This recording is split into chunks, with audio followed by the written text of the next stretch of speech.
the CDC has no jurisdiction in mandating a mask without any training at all, as you can see in these videos. Now, on this video here, it's kind of lengthy, but this is in Florida. School teachers tied the mask onto this child. They were doing it for over 3 weeks. She's going to be inhaling probably about 15 parts per million of oxygen, carbon dioxide at least 3 to 4 parts per million. Nobody was oxygen trained. Nobody was trained to wear a mask. Who authorized these people to suffocate the children? You saw the figures. I gave you the figures. I'm giving you a live video of testing. How could this keep going on?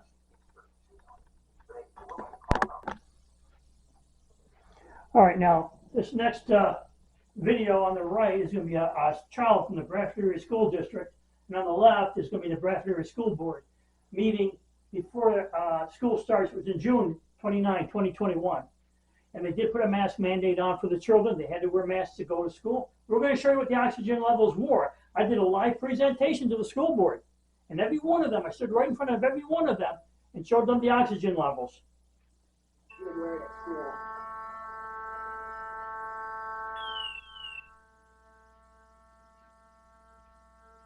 Now remember, anything below 19.5 is considered immediately dangerous.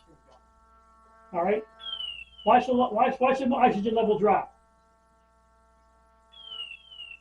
Carbon dioxide goes up. This is what the children wore for 8 hours a day in the school. I showed this in front of every one of those school board members, and you know what? The vote was still to mask the children because the CDC said so.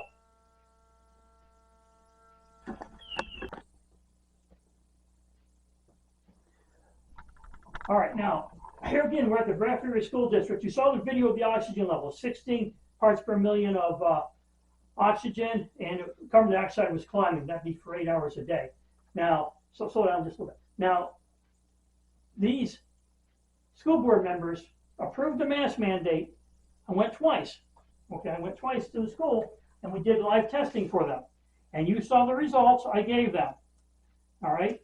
So, in November 8th we went. In January we went. I went with 3 boys, different ages, and showed them the oxygen levels down to 16 parts per million. This is what happened. We kept the masks on. Masks were still on. Even though in front of the school board, I showed them the exact oxygen levels under the mask. And they had all the documentation. They understood the oxygen levels. They understood carbon dioxide levels. They understood carbon monoxide and hydrogen sulfide. They gave them all the documents. So they knew what the oxygen levels were. Now, as far as permanent damage to these children, only time will tell, but it seems like it's already showing up. Low reproductive rates, poor grades in school. So we already have issues here. And when you play sports, I can't even imagine the oxygen levels you're chasing when you're doing sports, the exhaustion rate. And then some places don't have to have masks. It's just crazy. That's in UCLA. Ladies Owls masked up. Remember, 30 seconds to 5 minutes is damage starts. And then we'll see what the damages are. But it's fully recorded here, so any legal action, they can come and use these documents.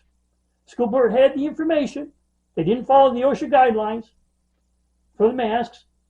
They went by CDC, even though CDC has no jurisdiction on oxygen levels or masking. They saw what they were. They could have went back and questioned the CDC and said, hey, listen, a guy's come in and did oxygen testing and shows that the oxygen levels are too low for children with these masks. Did they do that? Is there a paper trail? And any one of these school board members who voted against the mask mandate, if I were them, I would make sure you had copies of the notes and any videos. Okay, now we're going to look at this.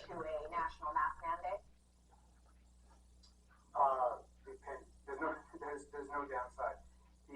Dr. Jonathan Reiner says there's no downside to putting masks on people. And quicker. To put it in the president might understand. If he instituted a national mask mandate today, we would be much more likely to open schools in more places in the fall. We might see some professional sports in the fall. His poll numbers would go up because the virus would be tamped down in multiple parts of the country much quicker. There is no downside to him. He's unteachable, and I can't understand it. His failure to understand this simple public health measure, his reluctance to accept the advice of all of his public health experts, makes me wonder whether he really is qualified now. Well, yeah. Well, let's take a look at the oxygen levels under this mask. This guy is not a mask, has any masking certification. No oxygen level testing. He has no oxygen training at all. So we're going to hit this button now and hit the play with the oxygen levels. Raises serious doubts about his confidence now. Look at the oxygen levels. Now remember, you saw the video, you were educated, now you know anything below 19.5. Oxygen deprivation. CO2, carbon dioxide going up under the mask. You're re-inhaling what you're exhaling.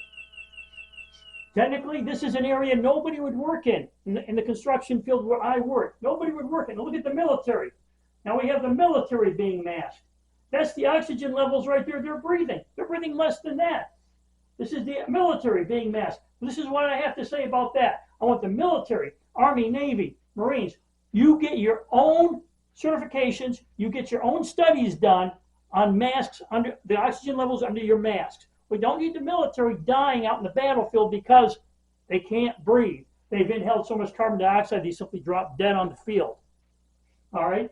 So this is what we want. We want the Army, Navy, Marines, Air Force, all get their own team of experts, 5-10 people. You have confined space workers out there too. Bring in the testing equipment. You got to have the carbon dioxide tester like we are showing here, the GFG. You got to have, shows carbon monoxide, H2S, and the oxygen levels. Do that testing, verify those masks, follow the OSHA guidelines, and also check for the cotton lung disease. That means the fibers you're inhaling into your lungs. All right? That's what you need. No more of this blanket bull crap. You need to do that. Military, do it now. Save your people. If there's any downside, are you kidding me? You're suffocating people. We're going to show you some charts that just show you the high levels of death in those countries that did mask mandates. Okay, now we're back here with this. This is a chart. This is of France, United Kingdom, and Spain and Sweden.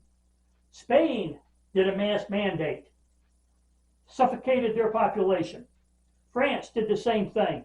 United Kingdom did the same thing. The death rates went up when they did the mask mandate. Sweden did not do a mask mandate. All right, now, this is a weekly death rate in the U.S. All right, now you can see a red line going up. Now, that's when New York started their mask mandate in all these big cities.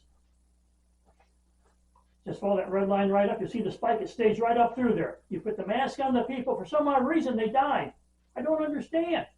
Mask mandates, here it's written right here. Mask mandates in several states like New York will take effect at weeks 12, 2020. Nursing home residents within the weakest lungs, including children and adults with health problems, will be the first to die from suffocation due to drop in oxygen levels, increase in H2S and carbon dioxide, and carbon monoxide.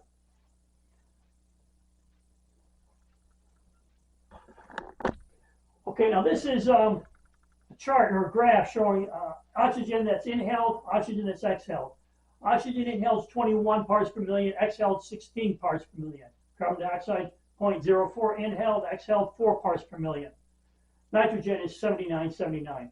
Now, so that gives you an idea of what we're exhaling, and you can see from what we've done on testing what people are inhaling of what they're exhaling back in, excluding the hydrogen sulfide and the carbon monoxide, because it's not in there as an inhaling agent, because normally it's not one that you should be having unless you're a smoker.